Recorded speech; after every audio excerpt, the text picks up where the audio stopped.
Assalamualaikum warahmatullahi wabarakatuh. Innal hamdalillah nahmaduhu wa nasta'inuhu wa nastaghfiruh wa na'udzu billah min shururi anfusina wa min sayyiati a'malina man yahdihillahu fala mudilla lahu wa man yudlil fala hadiya lahu. Ashhadu an la ilaha illallah wahdahu la syarika lah wa ashhadu anna Muhammadan 'abduhu wa rasuluh. Ya ayyuhalladzina amanu ittaqullaha haqqa tuqatih wa la tamutunna illa wa antum muslimun. Ya ayyuhan nasu ittaqu rabbakumul ladzi khalaqakum min nafsin wahidah wa khalaqa minha zawjaha wa batha minhuma rijalan katsiran wa nisaa'a wattaqullaha alladzi tasaaluna bihi wal arham innallaha kana 'alaikum raqiba.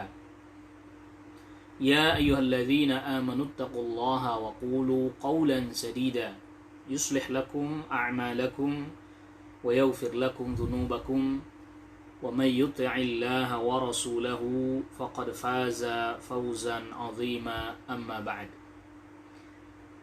Ayyuhal ikhwah, a'azzakumullah, di kesempatan pagi hari ini kita memuji Allah Subhanahu wa taala karena kita masih diberikan oleh Allah Subhanahu wa taala berbagai macam kenikmatan. Salawat serta salam semoga terlimpahkan dan tercurahkan kepada Nabi kita Nabi Muhammad sallallahu alaihi wasallam, kepada keluarga, kepada kerabat, dan juga semoga tercurahkan kepada seluruh sahabat radhiyallahu anhum ajmain. Ayyuhal ikhwah a'azzakumullah, di kesempatan pagi hari ini melanjutkan qiraah kita pada kitab Syarah Fadlil Islam, dan sekarang kita masuk kepada pembahasan terkait dengan hadis yang didatangkan oleh Asy-Syaikh Al-Muallif rahimahullahu taala,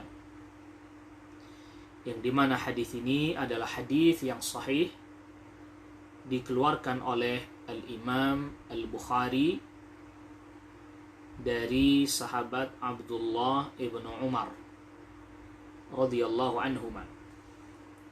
Berkata Asy-Syaikh Sahibul Matni rahimahullahu ta'ala, wa fi sahihi, dan di dalam sahih Bukhari, an Ibn Umar, dari sahabat Abdullah ibn Umar radhiyallahu anhu, anna Rasulullah sallallahu alaihi wasallam qal, wa Rasul sallallahu alaihi wasallam bersabda, mathalukum wa mathalu ahlil kitabain, perumpamaan kalian dan perumpamaan dua ahlul kitab, yaitu dari kalangan Yahud dan Nasara, kamathali rajulin, perumpamaannya seperti seseorang istajara ujara'a, yang mempekerjakan tiga orang pekerja. Ia hendak mempekerjakan orang untuk dirinya. Faqala, orang ini pun berkata, may ya'malu li min ghudwatin ila nisfin nahari ala qiratin, siapa orang yang mau bekerja untukku mulai dari pagi sampai pertengahan siang, ala qiratin, upahnya satu qirat. Fa'amilatil yahudu, maka orang Yahudi pun menerima itu, dan dia pun bekerja, diibaratkan waktunya dari waktu pagi atau subuh sampai waktu zuhur. Thumma qala, kemudian berkata orang ini lagi, yang mau mempekerjakan pekerja ini berkata lagi, man ya'malu li min nisfin nahari ila salatil asri ala qiratin, siapa orang yang mau beramal untukku sampai mulai dari pertengahan siang sampai waktu asar, waktu salat asar. Ala qiratin, upahnya juga 1 qirat. Fa'amilatin nasara, maka yang menerima hal ini untuk bekerja mulai dari waktu zuhur sampai asar adalah an-nasara. Dan tentu waktunya ini jadi lebih pendek dari yang sebelumnya. Thumma qal, kemudian orang ini berkata lagi, may ya'malu li min salatil asri ila an taghiba asy-syamsu ala qirataini. Siapa orang yang mau beramal, bekerja untukku mulai dari waktu salat asar sampai terbenamnya matahari, sampai maghrib. Fa antum hum, kata Nabi SAW, maka kalian adalah mereka, yaitu kalianlah yang beramal dari waktu asar sampai waktu maghrib, tapi upahnya 2 qirat. Ayuhal ikhwah, a'azzakumullah, sebelum kita lanjutkan hadis ini yang disebutkan oleh Asy-Syaikh rahimahullahu ta'ala, jadi Nabi SAW membuat perumpamaan umat Nabi SAW dengan umat yang sebelum Nabi SAW, 2 ahlul kitab, al-Yahud dan an-Nasara, yaitu seperti orang yang dia hendak dipekerjakan. Ada yang bekerja dari waktu pagi atau katakanlah dari subuh sampai waktu zuhur, upahnya 1 qirat, dan ini orang Yahudi. Ada yang bekerja dari waktu zuhur sampai asar, upahnya 1 qirat. Jadi qirat ini ya adalah jenis potongan emas ya, yang kecil. Potongan emas yang kecil. Beda dengan qirat yang nanti dalam penjelasan hadis tentang menyolati jenazah, kemudian menghantarkan jenazah, kalau itu sebesar gunung Uhud. Kalau yang ini ya katakanlah upah ya, mendapatkan upah 1 qirat. Yang kerja dari waktu subuh sampai zuhur, upahnya 1 qirat Yahudi. Padahal waktunya panjang. Yang kerja dari waktu zuhur sampai asar, lebih pendek dari sebelumnya, tapi upahnya tetap sama juga 1 qirat, yaitu an-Nasara. Lalu kemudian, yang kerja dari waktu asar sampai maghrib, waktunya lebih pendek, tapi qiratain, dapat 2 qirat. Bagaimana ini? Dan Nabi SAW sebutkan yang bekerja dari waktu asar sampai maghrib, yaitu umatnya Nabi SAW. Jadi umatnya Nabi SAW ini dari sisi usia jelas lebih pendek daripada umat-umat terdahulu. Sebagaimana kita ketahui, Rasul SAW bersabda, a'maru ummati ma baina sittina wa sab'in. Umurnya umatku antara 60-70 tahun. Rata-rata ya. Wa qalla may yajuzu dzalik, tetapi sedikit ya, dan sedikit yang lebih dari 60-70, sedikit. Kebanyakan mereka ya 60-70 tahun. Sedikit yang lebih dari itu ada, tapi sedikit. Namun ini tentunya kan sebagaimana kita ketahui bahwa umatnya Nabi SAW usianya lebih pendek. Ya, fisiknya, kekuatan fisiknya juga ya lebih lemah dibandingkan umat-umat terdahulu. Tetapi tetap bisa mendapatkan keutamaan yang lebih banyak, pahala yang berlipat ganda. Ini berarti keutamaan yang besar Allah Subhanahu wa ta'ala berikan kepada umat ini. Sehingga kendati pun usianya yang pendek bisa melampaui umat-umat yang terdahulu. Maka di dalam hadis ini terdapat keutamaan agama Islam. Yang dimaksud agama Islam adalah Islam yang dibawa oleh Nabi sallallahu alaihi wasallam. Di antara keutamaannya adalah apa? Amalnya sebentar, sedikit, ya, karena memang usianya yang sedikit, atau usianya lebih pendek dan kemampuannya juga lebih lemah, tetapi pahalanya berlipat ganda. Mudha'afatu al-ujur. Pahalanya berlipat ganda melebihi daripada umat-umat yang terdahulu. Waktunya lama, beramalnya banyak, tapi tidak bisa mengungguli pahala dan keutamaan umat Nabi Sallallahu Alaihi Wasallam. Nah, di antaranya Allah Subhanahu Wa Taala jadikan bagi umat ini waktu-waktu yang dimana pada waktu-waktu tersebut umat ini bisa mendapatkan pahala yang berlipat ganda. Misal contoh ya seperti bulan Ramadan yang baru saja kita melaluinya, yaitu adanya malam Qadar, Lailatul Qadar, yang Allah Subhanahu wa taala firmankan, Lailatul Qadri khairum min alfi syahr.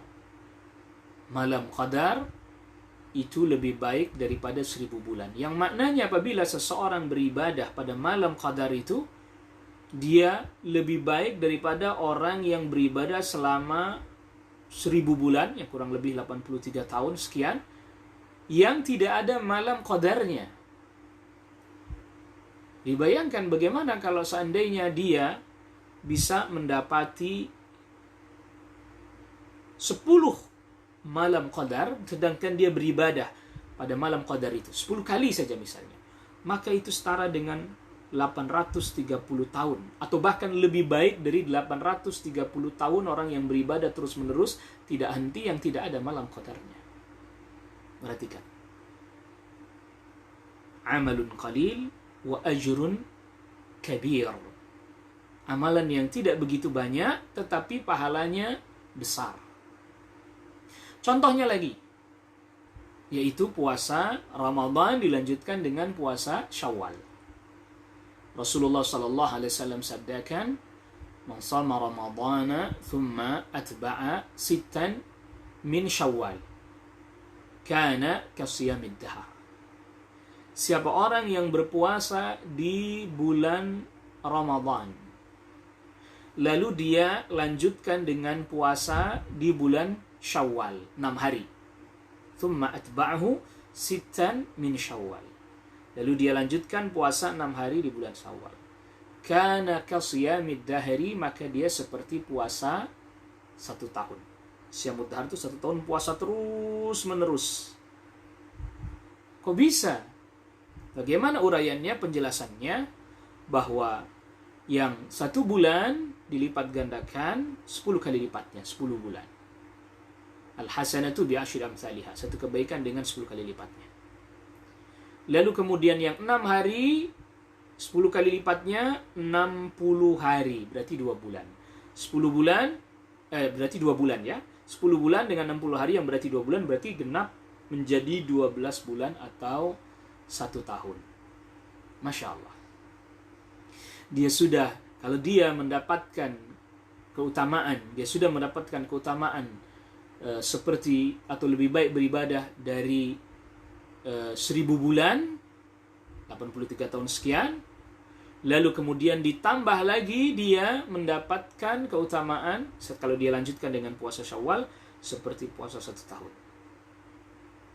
Bahkan dia bisa mendapatkan keutamaan puasa 1 tahun penuh beberapa kali dalam 1 tahun. Bukan hanya 1 kali, beberapa kali. Dengan amalan yang Anda tidak perlu atau tidak perlu mengerjakannya tiap hari. Ya, misalnya contohnya Rasul sallallahu alaihi wasallam pernah sabdakan kepada sahabat Abdullah bin Amr bin Al-As, tatkala sahabat Abdullah bin Amr bin Al-As itu beliau ini puasa tiap hari ya, Nabi sallallahu alaihi wasallam tidak perkenankan itu. Nabi sallallahu alaihi wasallam katakan, "Sum salasata ayyamin min kulli syahr." Berpuasalah 3 hari pada setiap bulan. Dan itu setara dengan 1 bulan.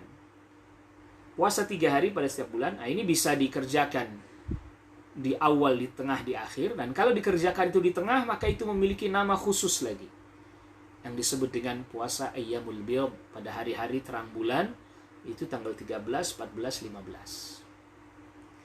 Nah, di mana dengan puasa itu 3 hari saja pada setiap bulan, dia lakukan, dia kerjakan, maka dia seperti puasa 1 tahun. Karena puasa 3 hari dilipat gandakan menjadi 30 hari, yang lalu kemudian setara dengan 1 bulan. Itu berarti kalau orang itu puasa tiap bulan 3 hari, maka dia seperti puasa 1 tahun penuh, seperti siyamud dahar. Ya, seperti siyam ad-dahar. Lihat bagaimana seseorang bisa mendapatkan peluang dia beribadah 1 tahun penuh, tetapi amalan ibadahnya tidak sampai setahun penuh. Ini termasuk bagian dari anugerah Allah Subhanahu wa Ta'ala yang diberikan kepada umat ini. Maka tadi kita sudah katakan di awal, amalannya sedikit, pahalanya berlimpah, mudah, sederhana, tidak rumit, tidak sulit, pahala berlimpah. Ada 2 poin penting yang harus selalu kita ingat. Kata kuncinya adalah ikhlas dan ittiba sesuai dengan tuntunan Rasul sallallahu alaihi wasallam. Ya, ikhlas dan sesuai dengan tuntunan Rasul sallallahu alaihi wasallam, yaitu ittiba. Amalannya mudah, sedikit, ya pahalanya berlimpah.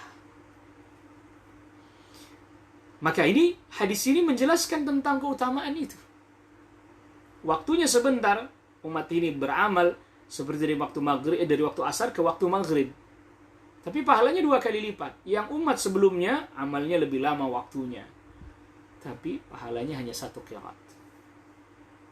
Maka selanjutnya di dalam hadis ini Asy-Syaikh menyebutkan, membawakan hadis ini, membawakan sabda Rasulullah SAW. Selanjutnya, faghadibal yahudu wan nasara. Yang Yahudi dan Nasrani marah. Ya, marahnya ini maksudnya dengki. Faqalu, maka mereka berkata, malana aktsaru amalan wa aqallu ajra. Kenapa kami lebih banyak amalnya tapi lebih sedikit pahalanya? Ya. Ma lana aktsaru amalan wa aqall ajra. Kenapa kami amalnya lebih banyak tapi pahalanya lebih sedikit? Qala, Allah Subhanahu wa taala berfirman, hal naqastukum min haqqikum syai'a? Adakah hak kalian yang aku kurangi? Qalu, mereka berkata, la, tidak ada ya Allah. Orang Yahudi, orang Nasrani berkata, enggak ada ya Allah. Qala, lalu kemudian Allah Rabbul Alamin berfirman, fadzalika fadli utihi man asya. Maka itu adalah anugerahku yang aku berikan kepada siapa yang aku kehendaki. Ya, jadi terkait dengan anugerah kepada siapa diberikan, itu hak Allah Subhanahu wa taala. Nah, termasuk dalam hal ini orang Yahudi, orang Nasara. Mereka bertanya kepada Allah, ya Allah, kenapa? Kami kan amalnya lebih banyak, kenapa kok pahalanya jadi lebih sedikit? Allah Subhanahu wa taala tanyakan, apakah ada hak yang dikurangi? Enggak ada. Itu adalah anugerahku yang aku berikan kepada siapa yang aku kehendaki. Jadi ini anugerah yang besar, fadlun azim, yang Allah Subhanahu wa taala berikan kepada agama Islam, yaitu agama yang mudah, agama yang penuh dengan keringanan, agama yang amalnya, maksudnya Islam yang dibawa Nabi sallallahu alaihi wasallam, amalnya sedikit tapi pahalanya berlimpah. Adapun terkait ajaran agamanya, ya, keutamaan Islam terkait dengan ajaran agamanya. Mudah, tidak sulit, pahalanya berlimpah. Yang Rasul sallallahu alaihi wasallam sabdakan, inna hadzal dina yusrun, sungguhnya agama ini mudah. Ini hadis diriwayatkan Muslim. Wala yushaddad dina ahadun illa ghalabah. Dan tidaklah seseorang yang berusaha mempersulit agama kecuali dia dikalahkan oleh agama. Artinya ya, agama tetap akan jadi mudah. Dia yang mempersulit-sulit sendiri. Tapi Islamnya tetap mudah. Ya. Tapi pahalanya berlimpah. Ajrun kabir, ajrun ghazir. Jadi ini ibarat pekerja ya. Karyawan.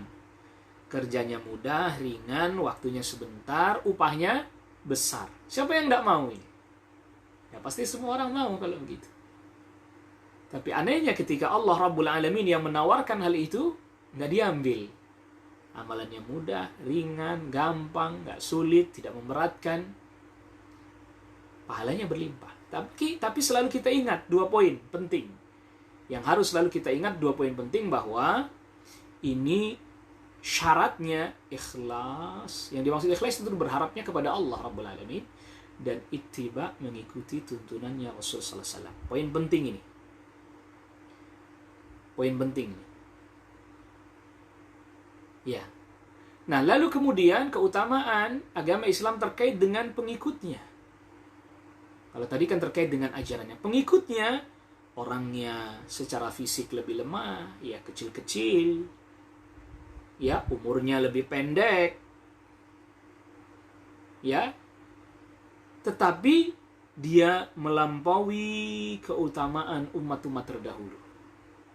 Maka umat ini, umat ini adalah umat yang pertama kali dihisab. Pertama kali karena ngikutin nabinya dia mendapatkan keutamaan. Pertama kali yang masuk surga. Jadi mendapatkan keutamaan lebih dulu, padahal dari sisi amal, dari sisi waktu, ya tidak lebih daripada umat-umat terdahulu. Maka kalau kita perhatikan betul-betul begitu banyak anugerah yang Allah Subhanahu wa taala berikan kepada umat Islam ini, umat Islam yang di mana Nabi sallallahu alaihi wasallam menjadi nabinya, menjadi rasulnya. Agamanya agama yang paling sempurna dan disempurnakan oleh siapa? Allah Subhanahu wa taala. Nabinya nabi yang paling utama. Nabi sallallahu alaihi wasallam. Kitab yang diturunkan tentu kitab yang terbaik, Al-Qur'an. Ajaran, syariat, aturan yang diturunkan syariat yang terbaik. Pahala yang diberikan, pahala yang berlipat ganda. Allahu Akbar. Maka umat yang paling banyak masuk surga, umatnya Nabi Sallallahu Alaihi Wasallam. Allahu Akbar. Dibandingkan umat-umat terdahulu ya. Jadi kalau dari sisi jumlah, ya banyakkan kalau dari sisi jumlah seluruhnya kalau digabungkan sama umat terdahulu digabungkan dengan kita, tentu kita lebih sedikit. Tapi masuk surganya lebih banyak umatnya Nabi Sallallahu Alaihi Wasallam. Nah, berkata Asy-Syaikh Asy-Syarih Asy-Syaikh Shalih Fauzan hafizahullah taala, "Hadzal haditsu fihi fadlul Islami." Hadis ini di dalamnya terdapat keutamaan agama Islam. Wa anna ahlahu, dan sesungguhnya pemeluk agama Islam, a'zamu ajran, paling besar pahalanya, indallahi azza wa jalla, di sisi Allah azza wa jalla, min ahli al-adyani sabiqati, daripada pemeluk agama-agama yang sebelumnya. Wa hadza mathalun darabahu an-nabiy sallallahu alaihi wasallam yuwaddihu dzalik. Dan ini adalah perumpamaan yang disebutkan oleh Nabi sallallahu alaihi wasallam menjelaskan hal tersebut. Jadi kita sudah bacakan hadisnya. Fadzalika fadli utihi man asya, pada bagian akhir dari hadis tadi disebutkan bahwa Allah Subhanahu wa taala berkata, maka itu adalah anugerahku, aku berikan kepada siapa yang aku kehendaki. La hajra 'ala Allah Subhanahu wa taala. Enggak ada yang bisa menghalangi Allah Subhanahu wa taala. Fadlullahi yu'tihi man yasha'u. Allah, anugerah Allah berikan kepada siapa yang Allah kehendaki. Wallahu dzul fadlil azim, dan Allah memiliki anugerah yang sangat agung. Lakinnahu, tetapi Allah la yadhlimu ahadan, tidak akan menzalimi siapapun. Wala yabkhasuhu min haqqi syai'a, dan tidak akan mengurangi hak siapapun sedikit pun tidak. Maka tadi disebutkan ketika mereka berkata, ya Allah, kenapa kami amalnya lebih banyak tapi pahalanya lebih sedikit? Allah tanyakan, apakah ada berkurang pahala atau hak kalian aku kurangi? Tidak. Ini tidak, Allah tidak kurangi sedikit pun hak mereka. Jadi apa yang mereka dapatkan, ya itu memang hak mereka. Kan sebagaimana perjanjian di awal tadi yang disebutkan contohnya atau perumpamaannya di dalam hadis ini. Siapa yang mau bekerja dari waktu pagi sampai siang, upahnya 1 qirat. Orang Yahudi mau. Siapa yang mau bekerja dari waktu zuhur atau siang hari sampai asar, upahnya 1 qirat juga. Nasara mau. Itu kan berarti nggak ada yang dikurangi, hak mereka tidak. Diberikan sesuai dengan haknya. Lianna Allah, karena Allah subhanahu wa ta'ala, ya Allah tidak menzalimi siapapun, dan Allah tidak mengurangi hak siapapun. Lianna Allah, karena Allah subhanahu wa ta'ala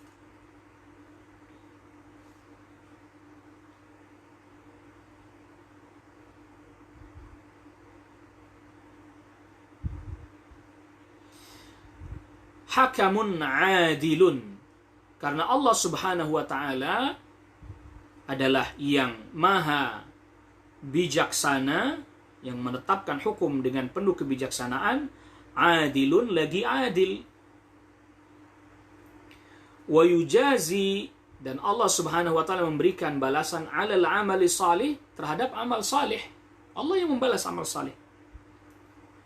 Wa yazidu, dan Allah yang memberikan tambahan. Jadi yang tadi upahnya 1 qirat, diberi 1 qirat. Yang belakangan upahnya 2 qirat, Allah janjikan, Allah berikan tambahan, ya Allah tambahkan. Wa hadhihi ziyadatu, dan tambahan ini, upah 2 qirat ini, fadlum minallahi subhanahu wa ta'ala, adalah merupakan anugerah dari Allah subhanahu wa ta'ala. Enggak ada yang dizalimi. Innallaha la yadhlimu mithqala dzarrah. Sesungguhnya Allah tidak menzalimi walaupun seberat semut yang paling kecil. Wa in taku hasanatan yudha'ifha, apabila itu baik maka Allah lipat gandakan. Wa yu'ti min ladunhu ajran 'azima, dan Allah berikan dari sisinya pahala yang besar. Jadi enggak ada yang dizalimi. Surat An-Nisa ayat ke-40. Ya, tidak ada yang dizalimi, sedikit pun tidak ada. Fahadha fadlullahi subhanahu wa ta'ala, maka ini adalah anugerah dari Allah subhanahu wa ta'ala. Fala i'tirada, maka tidak ada penentangan ala Allahi, kepada Allah, fi tafdilihi hadhihi al-ummata ala ghairiha minal umami. Tidak ada ya penentangan ya terkait dengan Allah memberikan anugerah umat ini melebihi daripada umat yang lain. Li'annahu a'lamu subhanahu wa ta'ala bimawaqi'i fadlihi. Karena Allah subhanahu wa ta'ala yang maha mengetahui tempat-tempat Allah memberikan anugerah, wa man yastahiqul fadla, dan siapa yang berhak mendapatkan anugerah. Ya. Wa a'lamu bi khalqi. Jadi Allah yang paling tahu siapa yang berhak dapat, kepada siapa diberikan. Wa a'lamu bi khalqi, dan paling mengetahui makhluknya subhanahu wa ta'ala. Fal jazaa'u 'alal 'amali 'adlun. Maka balasan atas satu amal adalah keadilan. Wal ziyadatu 'alal jazaa'i fadlun, dan tambahan balasan adalah merupakan anugerah dari Allah. Jadi yang beramal diberikan 1 qirat, itu keadilan Allah, Allah berikan. Yang amalnya panjang, tadi dari waktu pagi sampai zuhur, ya, dari pagi subuh sampai zuhur pahalanya 1 qirat. Dari zuhur sampai asar paling 1 qirat. Allah berikan sesuai dengan amalnya, itu adalah keadilan Allah. Tetapi yang beramal lebih sedikit tapi pahalanya lebih banyak, kok ditambahkan? Berarti ini kan, ini adalah fadlun, anugerah dari Allah Subhanahu wa taala. Membalas sesuai dengan perbuatan adalah keadilan, melebihkan pahala dan balasan adalah merupakan anugerah dan keutamaan. Nah, maka pada umat ini, umatnya Nabi sallallahu alaihi wasallam ini, wallahu alam, ketaatan, kebaikan, Allah Subhanahu wa taala perlakukan hamba yang berbuat kebaikan dan ketaatan dengan anugerah Allah. Yaitu apa? Dilipat gandakan. Ya, dengan dilipat gandakan. Tetapi bagi mereka yang berbuat kekeliruan, kesalahan, dosa, maksiat, maka Allah Subhanahu wa taala memperlakukan keadilan. Satu, ya satu. Berbuat keburukan satu, dibalas satu. Tetapi apabila dia berbuat kebaikan, bukan adil. Allah tetapkan fadl, anugerah, keutamaan. Satu beramal kebaikan, 10 kali lipatnya. Ini fadlun. Satu kali berbuat dosa, balasannya cuma satu. Ini adlun. Ya. Wahadal hadis, berkata Syekh Shalih Fauzan hafizahullah ta'ala, dan hadis ini fihi fadlul islami, di dalamnya terdapat keutamaan agama Islam, ala ghairihi, melebihi agama minal adyani, melebihi agama-agama yang lain yang sebelumnya. Ini keutamaan agama Islam, bahwa agama ini diutamakan, dilebihkan, diberi anugerah lebih oleh Allah Subhanahu wa taala. Sehingga ya mendatangkan kedengkian, ketidaksukaan dari orang Yahud dan orang Nasara. Ya, mereka nggak suka. Mereka tidak reda. Maka berusaha mereka agar supaya Nabi SAW mengikuti mereka. Mengikuti mereka dalam hal apa? Ad-dhalalah, kesesatan. Mengikuti mereka agar supaya apa? Kena atau mendapatkan murkanya Allah Subhanahu wa taala. Allah Subhanahu wa taala berfirman, "Walan tarda 'anka al-yahudu walan nasara hatta tattabi'a millatahum." Orang Yahudi tidak akan ridha dan Nasara tidak akan ridha kepadamu sampai engkau mengikuti millah mereka. Ya, cara mereka, agama mereka. Jadi kenapa mereka tidak ridha? Ya, mereka dengki. Mereka tidak suka. Ya, mereka nggak mau umat ini mendapatkan fadl, keutamaan yang begitu besar. Maka mereka berupaya agar umat ini atau umatnya Nabi Sallallahu Alaihi Wasallam, ya nabinya mengikuti mereka, nanti umatnya juga jadi ngikutin mereka, umatnya Nabi pun ngikutin mereka. Mengikuti Yahud dalam keadaan yang telah diberikan kemurkaan oleh Allah Subhanahu wa taala kepada mereka. Karena mereka lah al-maghdub alaihim, yang dimurkai oleh Allah Subhanahu wa taala. Mengapa? Punya ilmu tapi tidak beramal, tidak mau mengamalkan ilmunya. Waliyadzubillah. An-Nasara tidak rida sampai mengikuti millah mereka, yaitu apa? Ad-dhalalah, kesesatan, ngikutin kesesatan mereka. Apa itu? Beramal, semangat, tapi tidak didasari atas dasar ilmu. Maka oleh karena itu, sebagaimana kita ketahui, kita selalu memohon hidayah kepada Allah Subhanahu wa taala kepada jalan yang lurus, hidayah ilmu dan amal. Hidayah pada ilmu dan juga amal, dan istiqamah di atas ilmu dan juga beramal yang sesuai dengan ilmu. Itulah yang kita mohon kepada Allah Rabbul Alamin di dalam salat kita. Baca suratul Fatihah, ihdinas siratal mustaqim, siratal ladzina an'amta alaihim, ghairil maghdubi alaihim waladdallin. Berikan kami petunjuk kepada jalan yang lurus, itu jalannya orang-orang yang telah kau beri nikmat kepada mereka, itu para nabi, para siddiqin, para syuhada, para salihin. bukan jalannya orang-orang yang dimurkai yaitu al-Yahud, dan juga bukan jalannya orang-orang yang tersesat yaitu an-Nasara. Yang tadi kita sudah jelaskan. Al-Yahud tahu kebenaran tapi tidak mau mengamalkannya. An-Nasara tidak memiliki ilmu, dia beramal. Maka kita sudah jelaskan tadi di awal bahwa ini amalannya mudah, ringan, gampang, tidak sulit, pahalanya besar. Itu prinsipnya Islam. Ikhlas sesuai dengan tuntunan, bukan amalnya banyak, tapi tidak ada tuntunannya. Ini yang kemudian akhirnya kita jadi rugi. Kalau dalam ilmu perdagangan, kita sudah modal jor-joran, habis-habisan, ternyata yang kita dapat sedikit, rugi. Ya, kerugian. Yang itu juga yang disebutkan di dalam surat Al-Asr. Rugi. Nah, yang gak rugi siapa? Yang beriman. Illa alladhina amanu. Wal 'asr. Innal insana lafi khusr. Demi masa sesungguhnya manusia dalam kerugian semuanya.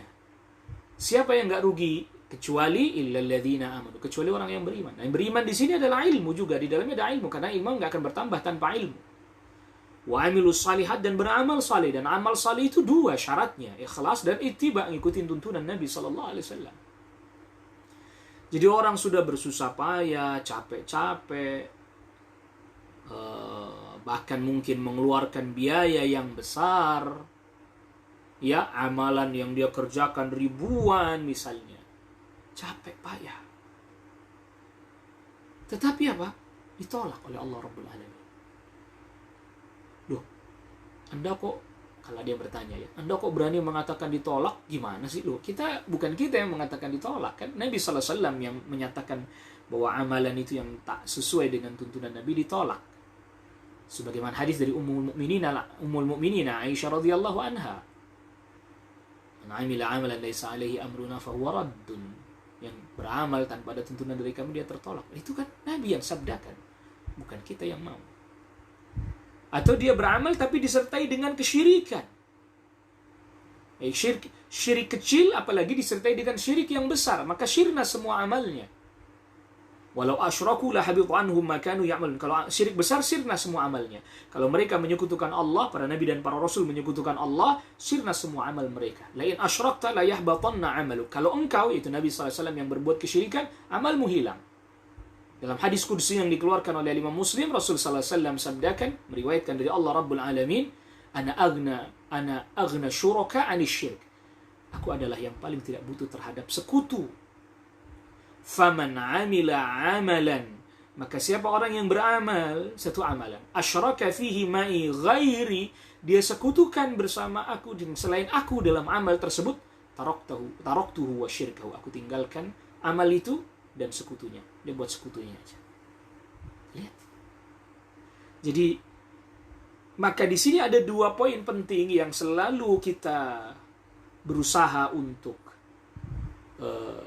tekankan, kita tanamkan betul, kita tancapkan betul pada diri kita, pada hati kita, pada batin kita, pada pikiran kita, pada setiap apa yang menjadi bagian dari diri kita, bahwa agama Islam, pertama poin 1, agama Islam, agama tauhid, agama ikhlas yang menjauhi kesyirikan. Poin 1. Poin 2, agama Islam adalah agama yang ittiba kepada Rasul sallallahu alaihi wasallam dan menjauhi kebid'ahan. Ini mesti ditanamkan terus. Terus kita tanamkan, karena ini adalah makna yang terkandung dari asyhadu an la ilaha illallah. Aku bersaksi bahwa tidak ada ilah yang diibadahi dengan hak dengan benar melainkan hanya Allah. Tadi agama Islam, agama tauhid, agama ikhlas yang menjauhi kesyirikan. Wa asyhadu anna Muhammadar Rasulullah, dan aku bersaksi bahwa sesungguhnya Nabi Muhammad SAW adalah utusan Allah. Ini berarti bahwa agama Islam adalah agama ittiba, mengikuti tuntunan Nabi SAW, mengikuti sunnah Nabi SAW dan menjauhi kebid'ahan. Ikhwatal iman, saudaraku kaum mukminin, kaum muslimin, a'azzakumullah. Kalau kita mau merenung saja sejenak, Ini tadi, coba kita sejenak kita melepaskan diri dulu dari kungkungan-kungkungan pemikiran kaum, ya, tradisi kaum, atau kungkungan pemikiran kita yang dahulu, yang mungkin kita pernah pelajari terdahulu. Coba kita renungkan sejenak. Agama ini agama siapa? Kalau dijawab, agama ini adalah agama Allah, iya betul, ini agama Allah. Yang diberikan kewenangan oleh Allah Subhanahu wa Ta'ala untuk menjelaskan tentang bagaimana melaksanakan tata laksana agama ini, praktik pengamalannya, operasionalnya, tahapan-tahapannya, langkah-langkahnya, tata caranya. Siapa? Rasulullah SAW. Benar. Sudah benar itu jawaban. Dan ini adalah Islam. Agamanya Allah yang dijelaskan, yang dibawa, dijelaskan, dipraktikkan, diamalkan Rasul sallallahu alaihi wasallam, lalu diikuti oleh para sahabat dan orang-orang yang setelahnya. Sebagaimana kita sudah sampaikan ya di pertemuan kita semalam. Jadi terkadang ada sebagian orang ketika dijelaskan ini dari Rasul, tiba-tiba dia langsung merasa tidak nyaman. Tiba-tiba dia langsung merasa nggak suka dengan berkata apa-apa Rasul, apa-apa Nabi. Lihat, ada apa? Ada apa dengan kaum muslimin? Dia kan orang Islam toh, nabinya Nabi Muhammad toh. Iya. Tapi mengapa dia tiba-tiba seperti menggelegak hatinya, gundah pikirannya, tak terima dia? Sama seperti ketika dijelaskan ini tauhid loh, yang ini kesyirikan, yang ini nggak boleh. Lalu tiba-tiba dengan cepatnya, dengan tangkasnya keluarlah argumen. Ya sudah dari dulu seperti ini. Ini kan peninggalan tradisi kita. Ya, toh maksud kita juga baik. Toh orang-orang terdahulu pun melakukan hal ini. Lihat, kenapa begitu cepat sekali, begitu tangkas sekali kita menolak begitu cepat terkait tauhid, terkait sunnah Nabi SAW. Rasanya kok cepat sekali kita berusaha untuk menyanggah. Ada apa sebenarnya dengan diri kita, ikhwatal iman? A'azzakumullah. Maka ayo mari kita memperbaiki kembali niat kita, menata kembali berangkat dari mana kita beragama ini. Menata kembali, kita buka pikiran kita. Kita tata kembali niat kita. Kita niat beragama yang mengikuti tunduk pada Allah, mengikuti ajaran yang telah dijelaskan oleh Rasul sallallahu alaihi wasallam. Itu makanya kemudian para ulama menyerukan dengan seruan, ayo kita kembali kepada Al-Quran, kembali kepada sunnah Nabi sallallahu alaihi wasallam. Ini diserukan oleh para ulama tadi agar ayo kita kembali. Kalau ada orang yang berkata, oh itu katanya orang-orang yang mengaku mengikuti Al-Quran Sunnah juga mereka berselisih, mereka saling bertentangan satu sama lain. Jangan lihat orang-orang yang, jangan berdalil dengan fenomena. Ya kalau bicara fenomena hari ini ya banyak yang melanggar orang Islamnya. Dan tidak kurang juga ya kita juga yang masih banyak sekali kekurangannya. Kalau bicara fenomena ya. Ya sama seperti misalnya sendal hilang di masjid. Itu kan fenomena ya. Fenomena. Apa kemudian Islam memperkenankan hal itu, membolehkan itu? Kan enggak. Ya sama seperti tadi, fenomenanya, katanya orang-orang yang mengaku ngikutin Al-Quran dan Sunnah. Toh mereka juga berselisih, toh mereka juga bertikai. Itu manusianya, bukan Al-Quran dan Sunnahnya. Mereka yang mengikuti pemahaman salafus saleh juga kok bertikai. Itu orangnya, manusianya, bukan agamanya. Maka saya teringat betul apa yang kita baca, dan itu terngiang-ngiang betul, dan itu sangat terulang-ulang sekali apa yang dikatakan oleh Syekh Shalih Fauzan, dan kita sudah baca di beberapa qiraah kita juga yang lalu, yang usul salasa sampai ini. Kalau ada kekurangan pemahaman terhadap agama, itu pemahaman kita yang kurang, bukan Islamnya yang kurang. Islamnya sempurna. Kalau ada yang tidak benar dari praktek pengamalan orang Islam terhadap ajaran agama, dia yang keliru, dia yang kurang. Bukan ajaran agamanya yang tidak sempurna. Begitu. Maka oleh karena itu, ayuhal ikhwah, a'azzakumullah. Ayo mari kita memperbaiki apa yang mesti menjadi prioritas-prioritas kita dalam menuntut ilmu, dalam belajar, dalam mengajak kaum muslimin, ya. Ayo kita prioritaskan yang prioritas.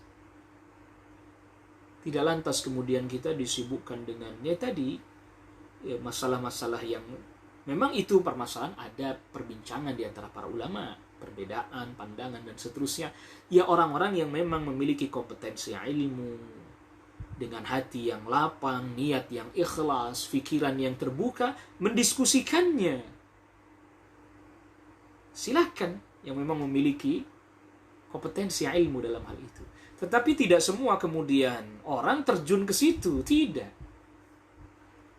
Nggak semua orang terus menceburkan diri dalam hal itu. Berasyik ria dalam perdebatan di media sosial dan seterusnya. Yang seringkali yang terjadi malah akhirnya na'udzubillah mendorong kita untuk mulai bicara tentang masalah-masalah personal, masalah-masalah individu, pribadi. Bahkan na'udzubillah membuka aib. La ilaha illallah. Allah musta'an. Prioritaskan yang prioritas. Maka tadi kita sudah katakan, ya kita nggak bisa berdalil dengan perilaku sebagian orang, perbuatan sebagian orang. Kita sendiri banyak kurangnya ya akhi. Kita mengamalkan agama Islam ini aja masih banyak kurangnya. Ilmunya kurang, ngamalkannya kurang, pemahamannya kurang. Kok kita disibukkan dengan sesuatu yang di luar kemampuan kita? La ilaha illallah. La ilaha illallah. Kitabnya para ulama banyak belum kita baca, ilmunya banyak yang belum kita pelajari. Nasallallahu as-salamah. Nasallallahu al-afiyah. Kita mohon kepada Allah keselamatan. Kita mohon kepada Allah dilindungi dari berbagai macam keburukan-keburukan. Prioritaskan ilmu, amal. Ya, ingat yang kita sudah baca di dalam Al-Usul Tsalatsah. Wajib bagi setiap muslim 4 hal, mempelajari 4 hal. Ilmu, yang pertama ilmu, ma'rifatullah, wa ma'rifatu dinil islami bil adillah, wa ma'rifatu an-nabi sallallahu alaihi wasallam. Mengenal Allah, mengenal agama Islam dengan dalil, dan tentu mengamalkannya ya. Ya, mengamalkannya. Ini ilmu dulu. Yang pertama ilmu, mengenal Allah, mengenal agama Islam dengan dalil, mengenal Rasul sallallahu alaihi wasallam. Yang kedua wal amalu, dan beramal dengan ilmu tersebut, wal amalu bihi. Lalu kemudian yang ketiga wad da'watu ilaihi, mendakwahkannya. Sesuai yang kita mampu lah. Tentu dakwah juga bagi yang mampu, yang tidak mampu ya enggak. Sesuai dengan yang dia mampu. Lalu kemudian yang keempat adalah apa? Wasabru 'alal adza. Dia sabar atas hal yang enggak nyaman, enggak menyenangkan ketika berdakwah, menyampaikan, menjelaskan. Prioritas ini sudah disebutkan oleh Syekh Saibul Matan di dalam risalah atau dalam kitab Al-Usul Ats-Tsalatsah. Di risalah yang pertama, alhamdulillah kita sudah baca. Bagi yang ingin murojaah silahkan melihat kembali. Di risalah yang pertama dijelaskan ini yang jadi prioritas. Ini yang menjadi prioritas. Nah, nanti ada masalah tafasil, perincian-perincian, detail-detail dengan perincian-perinciannya, dengan perselisihan dan perbincangan para ulama dalam masalah itu, serahkan pada ahlinya yang berilmu. Nah, ini banyak orang yang prioritas ilmu, prioritas amal, enggak masuk ke dalam wilayah perincian-perincian, detail-detail, perselisihan-perselisihan para ulama, yang itu membutuhkan berbagai macam informasi, dalil, hujjah, masuk ke situ. Prioritas ini akhirnya ditinggalkan. Maka kita dapati jagat maya, media sosial itu seperti sebuah arena persilatan yang kita tidak tahu di dalamnya ada pendekar beneran atau pendekar pura-pura atau orang asal-asalan. Yang penting semuanya terjun bersilat lidah, menggoreskan tulisan, ya, menuliskan apa yang dia hendak tuliskan, mengungkapkan apa yang dia hendak ungkapkan, menyampaikan apa yang dia hendak sampaikan. La ilaha illallah, la ilaha illallah. Sehingga kemudian terjadilah apa yang terjadi seperti yang kita lihat sekarang ini. Oleh karena itu tidak aneh kalau seandainya ada satu ungkapan, ya, bahwa al-Islamu mahjubun bil muslimin. Islam ini tertutup oleh perbuatannya kaum muslimin sendiri. Keutamaan-keutamaan agama Islam, keagungan-keagungan agama Islam, kemuliaan-kemuliaan agama Islam, keindahan-keindahan agama Islam, keistimewaan-keistimewaan agama Islam tertutup oleh perbuatan sebagian kaum muslimin sendiri. Itulah mengapa kita betul-betul harus berhati-hati, ya ikhwah. Berhati-hati. Jangan sampai kita menjadi sebab tertutup kebaikan.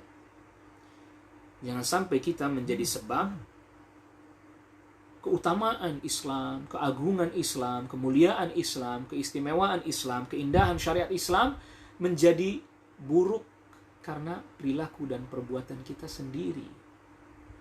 Karena citra kita yang membuat, perbuatan kita yang membuat citra Islam jadi buruk. Perkataan kita, tulisan kita, perbuatan kita, penampilan kita, dan masih banyak lagi yang tidak mencerminkan keagungan, kemuliaan, kebesaran, keistimewaan, keindahan agama Islam. Maka oleh karena itu, ini risalah ringkas, bahkan sangat ringkas, karena yang didatangkan hanyalah dalil, ayat, hadis, Quran, dan seterusnya. Tapi begitu sangat besar sekali keutamaannya. Begitu sangat mulia sekali. Begitu sangat agung sekali. Ayo kita renungi. Karena yang dimaksud, kenapa kita mesti belajar setahap demi setahap, agar sampai kepada derajat kita semakin yakin akan kebenaran Islam. Semakin membenarkan dan semakin berusaha untuk terus mempelajarinya, dan terus berusaha mengamalkannya, dan terus berusaha memperbaiki kekurangan-kekurangan diri kita dalam hal mengamalkan ajaran agama Islam.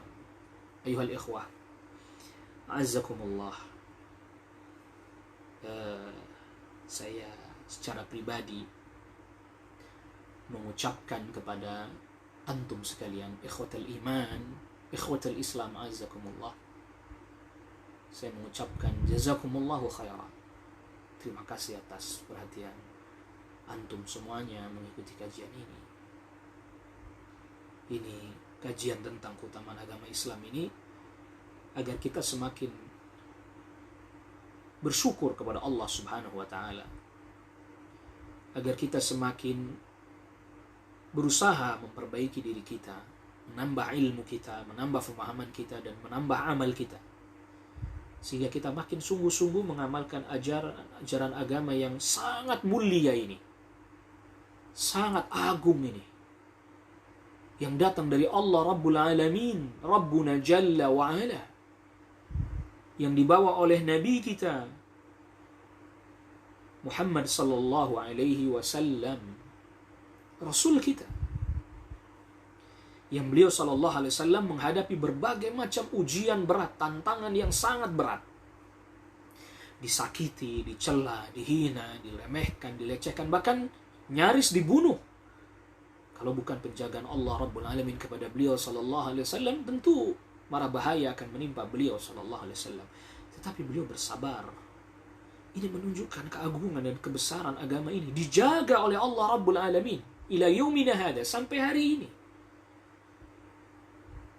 Kita bisa bayangkan bagaimana Islam diserang dari berbagai macam penjuru. Dari masa ke masa, dari waktu ke waktu. Bahkan sebagian pengikutnya di belahan negeri-negeri ada yang dibunuh. Dibantai. Berusaha dimusnahkan dari muka bumi, tapi dijelekkan, diskreditkan, direndahkan, dipojokkan, dimarginalkan. Berbagai macam tipu daya dan makar dari orang-orang yang hendak dan tidak dari mereka yang ingin Islam hilang dari muka bumi. Bukan hanya dari satu negeri, bahkan dari muka bumi. Tapi apa yang terjadi? Wa makaru wa makarallah. Wallahu khairul makirin. Mereka berusaha membuat tipu daya rekayasa, tapi apa yang terjadi? Tipu daya rekayasa itu kembali kepada mereka sendiri. Mereka yang berusaha menjelekkan Islam di satu negeri, digambarkan dengan teroris dan seterusnya, justru orang berbondong-bondong mempelajari Islam. Penasaran, buka Al-Quran, baca terjemahnya, membaca hadis Nabi SAW. Yang dengan itu mereka pun dengan sukarela memeluk agama Islam. Sebagaimana Syekh sudah jelaskan ketika menjelaskan firman Allah, la ikraha fid din. Urusan hati tidak ada yang bisa memaksa. Zahir bisa dipaksa, bisa berpura-pura, tapi urusan hati tidak ada yang bisa memaksa. Tidak ada yang bisa memaksa. Orang hendak halangi, tapi ketika hati sudah condong, ketika hati sudah cenderung, ketika hati sudah menerima, tidak ada yang bisa menghalangi. Allahu Akbar. Hadza dinun azim. Ini agama yang besar. Ikhwatal iman, ikhwatal Islam. Saudaraku kaum muslimin, saudaraku kaum mukminin, ayo kita bersyukur kepada Allah Rabbul Alamin atas nikmat yang telah Allah berikan kepada kita ini. Gimana caranya bersyukurnya? Terus belajar. Kita terus pelajari agama ini, kita terus pahami agama ini, berdiskusi dengan cara yang baik, berbicara dengan penuh hikmah. Ayo, agar orang akhirnya semakin paham agamanya, semakin yakin, semakin dia mengamalkan, semakin dia senang, semakin dia bahagia, semakin dia berbangga dengan agama ini. Lapang hatinya, dibukakan oleh Allah fikirannya, dimudahkan oleh Allah Subhanahu wa taala urusannya dalam mengamalkan ajaran agama. Kendati pun tentu di sisi dunia tetap saja ada ujiannya, ada kesulitan-kesulitan yang dialami, dia tetap akan mengalami itu. Tapi ketika dibukakan fikirannya, dilapangkan hatinya, dimudahkan dia untuk bisa menunaikan ketaatan kepada Allah Subhanahu wa taala, maka itu menjadi sesuatu yang sangat membahagiakan kita. Oleh karena itu, ayolah ikhwan, a'azzakumullah, ayo mari kita pelajari agama kita. Jadi jangan lantas kita merasa bahwa saya sudah Islam dari kecil, buat apa lagi saya belajar tentang Islam dulu. Justru itu bagian daripada mensyukuri nikmat yang Allah telah berikan kepada kita. Dari kecil kita udah Islam. Itu nikmat besar dari Allah Subhanahu wa taala. Berapa banyak orang yang mereka mungkin sampai sekarang sedang dalam kebingungan mencari agama. Bahkan sebagiannya sudah pernah mencicipi masuk keluar ke agama-agama yang pernah dia temui. Masuk agama ini dia keluar lagi, masuk agama itu dia keluar lagi. Terus seperti itu. Dan dia belum bermuara kemanapun sampai akhirnya na'udzubillah berujung pada satu kesimpulan, sudah tidak usah pakai agama-agama lah. Yang penting saya baik pada manusia. Apa istilah sekarang yang lagi keren itu? Agnostik atau apa itu? Ini sudah sampai pada tingkatan putus asa dan frustasi. Tidak lagi menemukan tambatan hati. Dia harus tambatkan kemana keyakinannya. Ya, harus dia labuhkan kemana akidahnya, i'tiqadnya. Bimbang, dalam kebingungan. Akhirnya dia katakan tak perlu agama. Yang penting saya baik. Fitrahnya tidak terpenuhi. Kebutuhan fitrahnya tidak terpenuhi. Fitrahnya kering. Fitrahnya kosong. Gamang. Seperti perahu ataupun sampan yang terombang-ambing di lautan. Tak tahu kemana dia hendak tujuan. Ada ombak ke timur, dia ikut ke bawah ke timur. Ada angin berhembus ke barat, dia ke bawah ke barat. Dia bisa jadi hanya berputar-putar pada satu putaran yang dia tidak sampai dan tidak pernah sampai pada tujuan. Waliyadzubillah. Sengsara dunia, merana dunia, sengsara di akhirat. Ayuhal ikhwah azzakumullah. Nampaknya kita cukupkan dulu kajian kita, dan ini ada pertanyaan. Assalamualaikum Ustaz. Waalaikumsalam warahmatullahi wabarakatuh. Bagaimana dengan sikap kita menghadapi keluarga yang mengaitkan tafsir Al-Quran dengan penafsirannya sendiri dan pengalaman sendiri? Syukran, jazakallah khairah. Waalaikumsalam warahmatullahi wabarakatuh. Wa anta jazakallah khair. Ya, tadi kita sudah jelaskan secara isyari, ya, secara isyarat, bahwa Al-Quran ini kitabun azim, kitab yang sangat agung. Tanzilun min Rabbil Alamin, diturunkan dari Allah Rabbul Alamin. Yang kita harus, pertama yang harus kita selalu juga tanamkan pada diri kita, kita harus mengagungkan Al-Quran. Jadi kita kecil di hadapan kalamullah. Kita merasa rendah tunduk di hadapan firman Allah. Yang lalu kemudian kita tidak berani memahami atau menafsiri ayat dengan penafsiran kita sendiri atau pengalaman sendiri, melainkan kita melihat bagaimana tafsir yang datang dari Rasul sallallahu alaihi wasallam, tafsir yang datang dari para sahabat, tafsir yang datang dari para tabi'in, tabi'un tabi'in, dan seterusnya. Dan itu telah ditempuh metode itu, dan para ulama telah mencurahkan segenap kemampuan mereka untuk bisa memahami kalam Allah, sehingga mereka menulis kitab-kitab tafsir dengan menjelaskan ayat dengan ayat, ayat dengan hadis Nabi sallallahu alaihi wasallam yang sahih, ayat dengan penjelasan para sahabat, ayat dengan penjelasannya para tabi'in, seperti yang ditempuh para ulama tafsir yang mereka telah mencurahkan segenap kemampuan mereka, tentu dengan segala keterbatasan mereka sebagai manusia, seperti Al-Imam Ibnu Jarir At-Tabari, Al-Imam Al-Hafidh Ibnu Katsir, Al-Imam Al-Baghawi, dan yang lainnya dari para ulama ahli tafsir. Mereka berusaha dengan segenap kemampuan mereka, berusaha menjelaskan kepada umat apa yang terkandung dalam Al-Quran, kitabullah. Maka ketika kita menafsiri sendiri dengan pengalaman sendiri, ini khawatir kekeliruannya jauh lebih banyak dibandingkan ketepatannya dalam menafsir itu. Tetapi alhamdulillah sekarang pun sudah banyak, bahkan sudah juga dicetak juga. Wallahu a'lam apa sudah diterjemahkan atau tidak. Ada Mukhtasar fit Tafsir, ringkasan tafsir yang dikeluarkan oleh lembaga tafsir Al-Quran dan seterusnya di Saudi. Alhamdulillah. Bahkan juga di negeri-negeri kaum muslimin, termasuk di negeri kita, berusaha untuk takrib, mendekatkan pemahaman Al-Quran kepada umat. Bukan hanya sekedar membacanya, tetapi juga mendekatkan, memahami Al-Quran kepada umat. Takrib Al-Quran lil ummah, mendekatkan Al-Quran terhadap umat, bukan hanya membacanya saja, tapi juga memahami isinya, memahami kandungannya dengan cara yang ringkas. Tentu karena sebagian orang seperti di masa sekarang, kalau harus baca kitab tafsir yang banyak, berjilid-jilid, apalagi berbahasa Arab dan seterusnya, payah.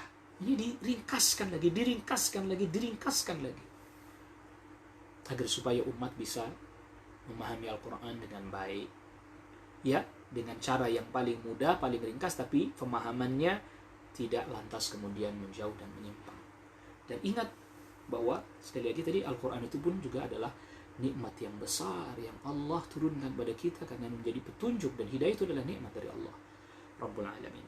Ayuhal ikhwah a'azzakumullah, ini yang bisa kita bahas pada pertemuan kita di kesempatan pagi hari ini. Kita cukupkan dulu kajian kita. Jazakumullah khairan atas perhatian, dan mohon maaf atas segala kekurangan. Wassallallahu ala nabiyina Muhammadin wa alihi wasahbihi wa sallama tasliman katsira. Subhanakallahumma wa bihamdika asyhadu an la ilaha illa anta astaghfiruka wa atubu ilaik. Wassalamualaikum warahmatullahi wabarakatuh.